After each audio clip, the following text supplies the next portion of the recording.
right, ladies and gentlemen, and welcome to another episode of Top Rope Talk. The Christeners, the pundit himself, Jake Christener, right beside me. Hey, how's it going? All I can think about right now is that since Philip Rivers might be coming back, John Cena's going to cancel his whole retirement tour. Yeah, why not?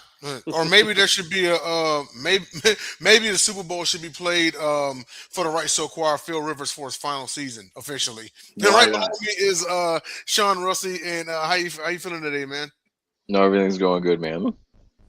All right, indeed. Well, before we get started, we've got a short show for you guys tonight. But before we get started, just make sure to follow us on. You know what, Jacob? He can do it better than me. Go ahead and let them know where they can find us. Oh, yeah, we find us on the Sideline Sports, now SYDLINE. I have got it on the Sideline One Sports. I've got the thing under our TikTok. We are growing, about to have about 700, about to hit our 700 followers.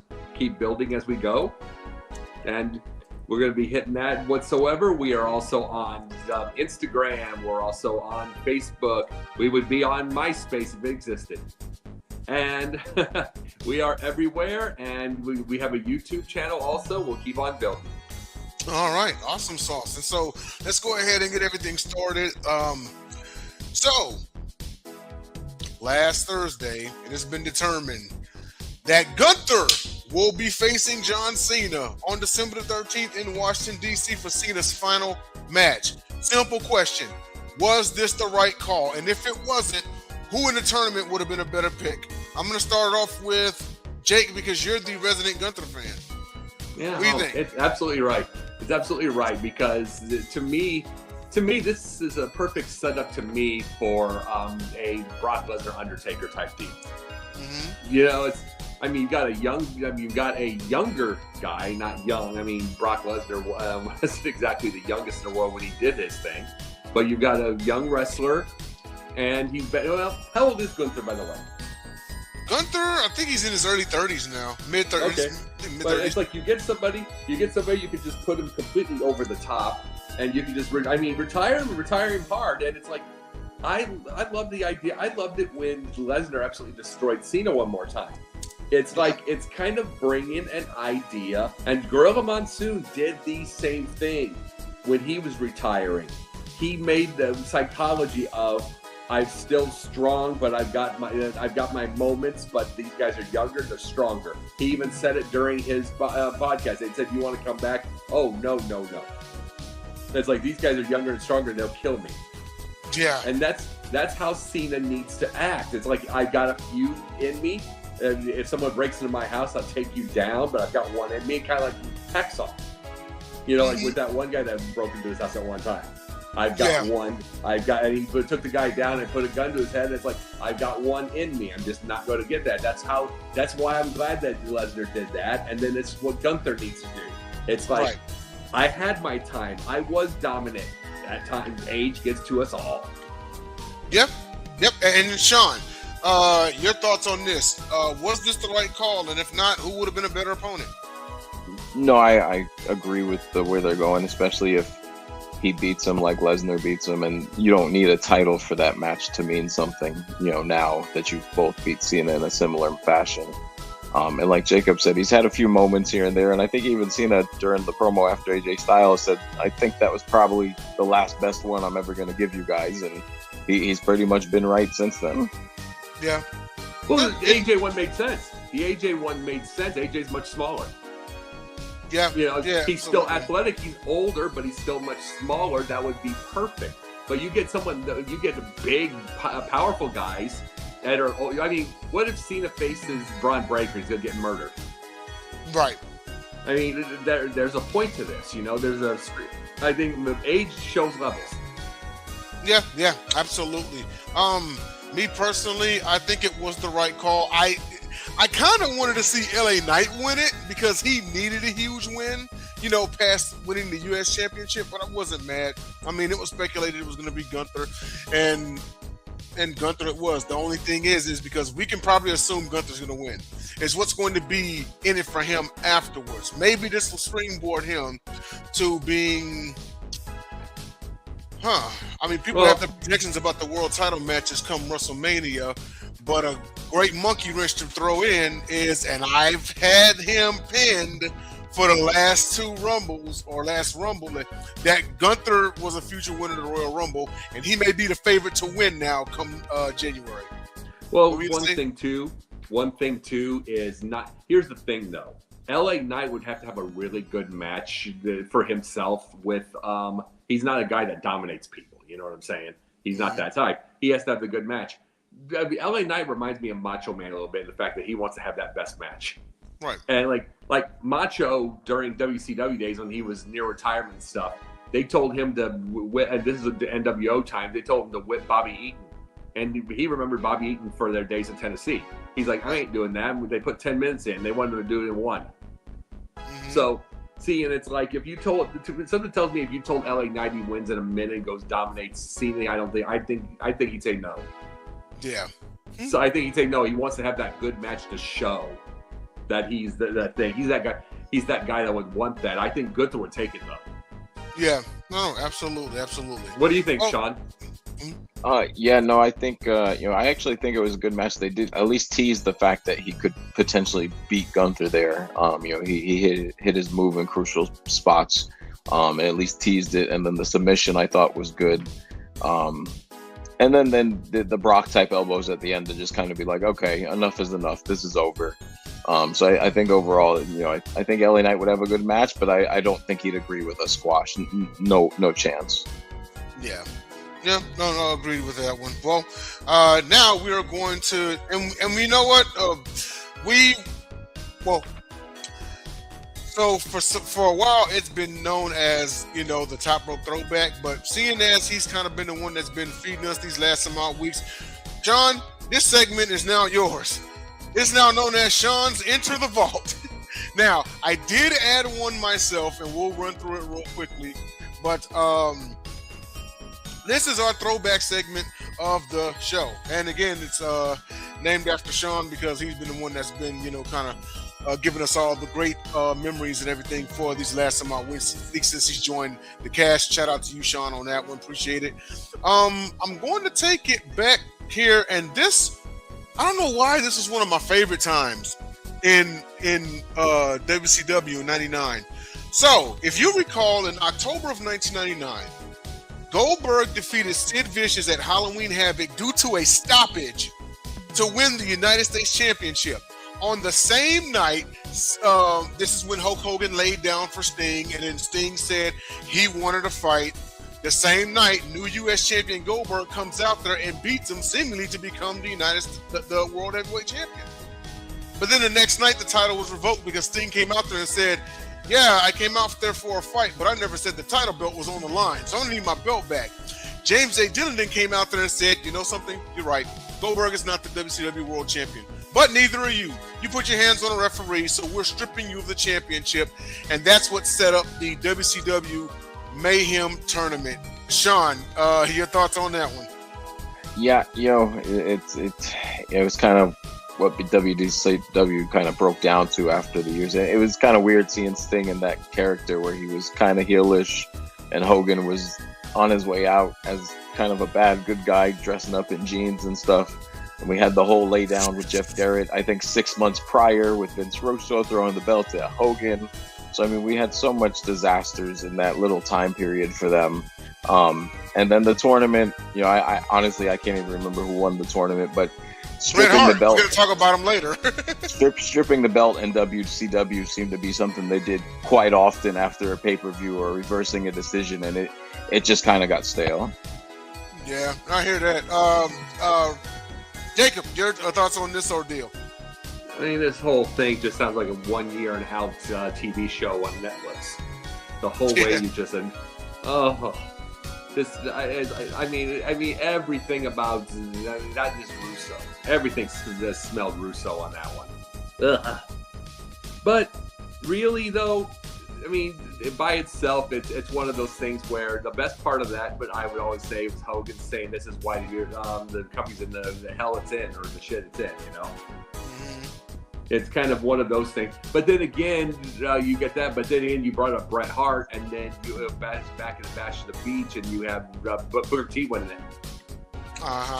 Yep. Yeah, Booker winning it. So some good accidents happened out of that whole ridiculousness.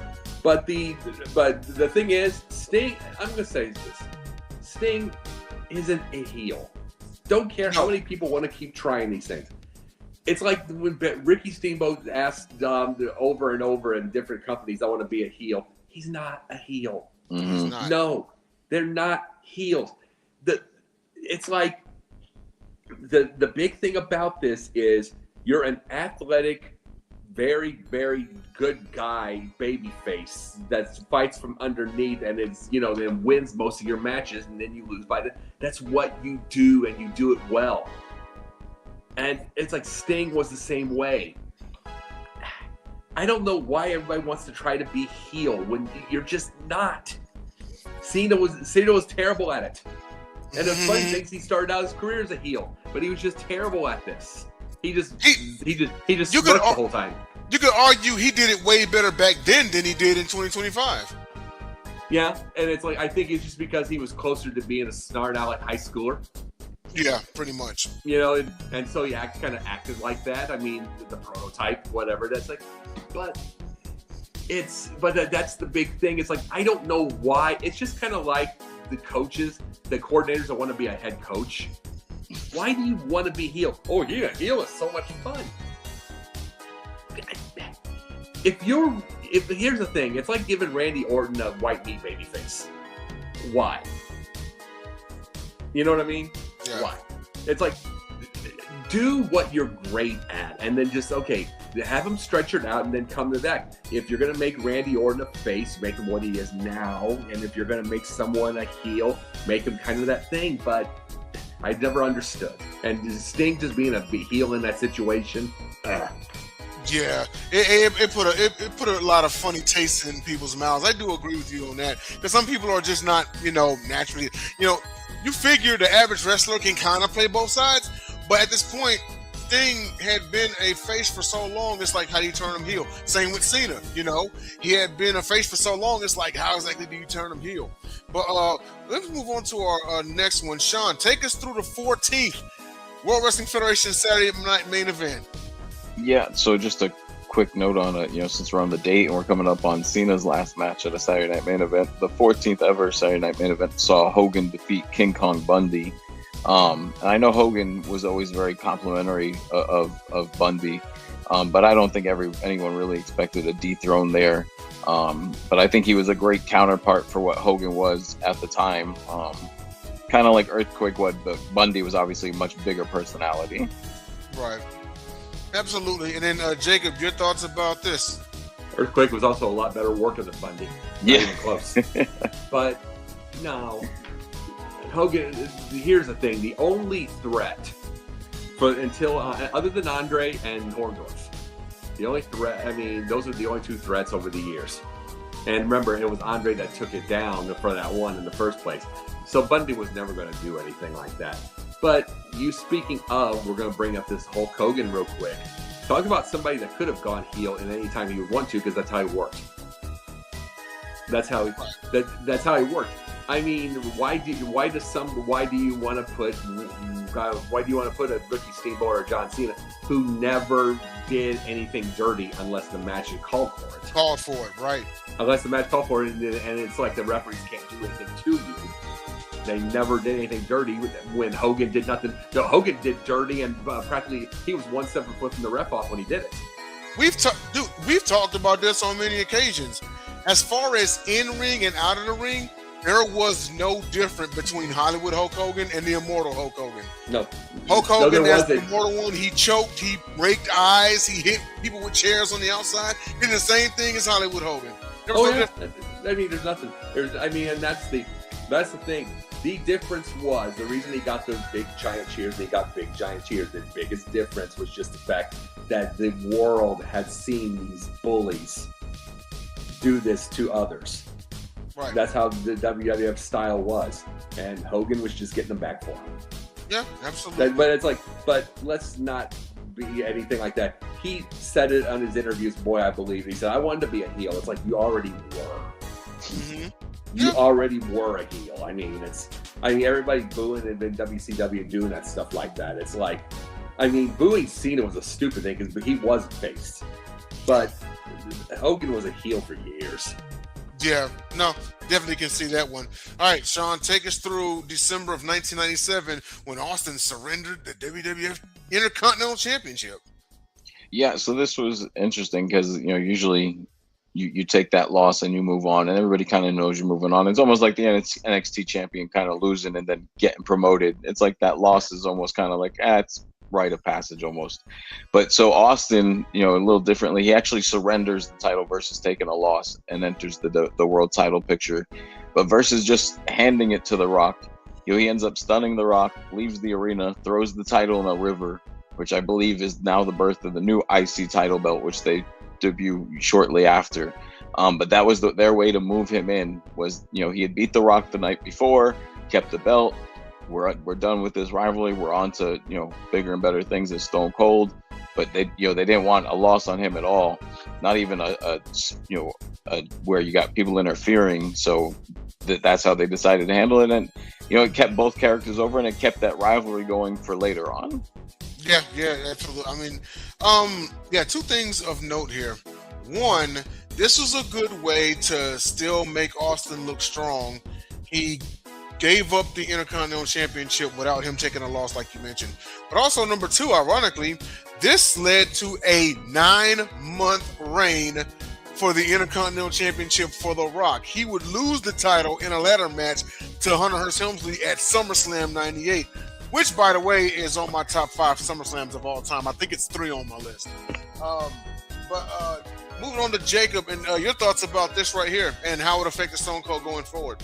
Well, it affected nothing because you got to. I mean, one of the things also is all the way. You look at December 1997. Remember, he was almost paralyzed by Owen in '97. Mm-hmm. And the big thing about it is it always reminds me from '84 when the whole thing started to about the end of the Ruthless Aggression era. Mm-hmm. Vince just knew how to keep 6 or 7 really strong the guys in there as far as world title contenders. Of course, he knew. That's where it's like it got weaker. The booking got weaker after, is what people forget. But it just showed all of this. It's like it did nothing because they were already going to be world title people right off the bat. I'm like, we can name 6 in 84, 85 through 88, even though Hogan was going to keep the thing. But we can name 6 there. We can name 6 in the Austin era, Austin Rock era. We can name 6. We can name 6. I mean, we can name 6 from both Raw and SmackDown in the Ruthless Aggression. Yeah, that's true. We can name that. I mean, you go to SmackDown, you had, besides Hogan coming back on that, you had Benoit, you had Eddie, you had Edge, you had Chris Jericho, over and over. And it's like, and you could go, they had those, and that was what's weakened, and something like this match shows. It showed it. That's all I meant by that, is it showed that they, but that it would do nothing because they're going to get ready for the title shots. For the World Heavyweight title. And Rock was coming up right afterwards. Yeah. I mean, he had been groomed since the day he set foot in there. He was the blue chipper, He had the football background. He had the family background, They just needed that one push. And it took him joining the Nation of Domination. He fit right in. Okay, he won the Intercontinental title and everything. Okay, cool. Then he needed that little bitty push. Okay, let's see him lead the faction. Let's see how he is as a leader. And he led the faction. And then when he effectively led the Nation of Domination, that's when WWE said he's ready. Next thing you know, Survivor Series 98, they crown him champ. But we'll go to our last one here. So Sean, looks like in December of 99, and this actually surprised me, WCW champion Bret Hart and Goldberg won the WCW tag titles ahead of their, I can see he's rolling his eyes right now, ahead of their world title match at Starrcade 99. Sean? Yeah, so, Bill Goldberg. Say that around Bret Hart. Bill Goldberg. So Goldberg and Bret Hart teamed, they won the WCW tag team titles. We've seen this a few times, before a major title match. And, typically they'll drop them right back a little bit later. But infamously, 12 days after they won the tag teams titles is when Goldberg, according to Bret Hart, ended Hart's career. Hart, did go on to wrestle a lot more matches. I would say probably between 7 to 14, based on what I found, after the concussion that Goldberg set him through. So, I mean, he knew he was wrestling concussed. I think at that point it goes both ways because you decided not to take time off. He claims he suffered several more concussions after that, which forced him to walk away. Coming back, he faced Vince at WrestleMania 26 and had one forgettable tag match with John Cena against Alberto Del Rio and Ricardo Rodriguez. Okay. Yeah. Can we let's just say this for a second. Can we just be completely honest? The end of the career came from wild and reckless Terry Funk. Okay. I mean, Goldberg hit him, but he had 7 to 14 more matches after that. 3 of them were those stupid matches with Terry Funk, who he loved and adored from get-go. He was never going to call him out. But Goldberg was green, Goldberg was young, and Goldberg probably didn't apologize the proper way and kiss his ass, so he does this. No, he still talks about it today on tour. Exactly. It's crazy. Yeah, but he'll never say it, and it's like he'll never say it. But go ahead. But one question though, for both of you.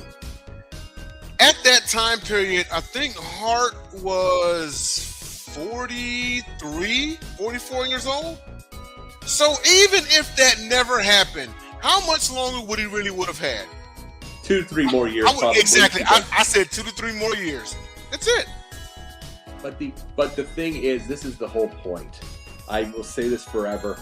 As my footprint will go, and if Bret Hart is still around, he'll get mad at me. He'd get mad at me or whatever. Let's just say this. Be honest. He had those matches with Terry Funk. Terry Funk was banging everybody over the head with everything, including Bret, who he loved. And DDTs during the match. Yes. Terry Funk ended his career, not Goldberg. Goldberg heard it. Goldberg did hit him in the jaw. There was a concussion to it. But by itself, if he had 7 to 14 more matches, he was fine. The difference was he loved the Funks. He'd known the Funks forever. He adored them. They are like his brothers. You know what I mean? Or his dad, or those dads, or whatever. He had them around in Calgary. It was just one thing, and it was legends like Funks or the Bill Goldberg. Who is he going to blame over there? It's like he didn't want to hurt his buddy. Yeah, understandable. Yep. Sean, any last remarks? No, I agree, and I think I think Bret had 2 to 3 more years left, probably carrying the WCW title most of those years.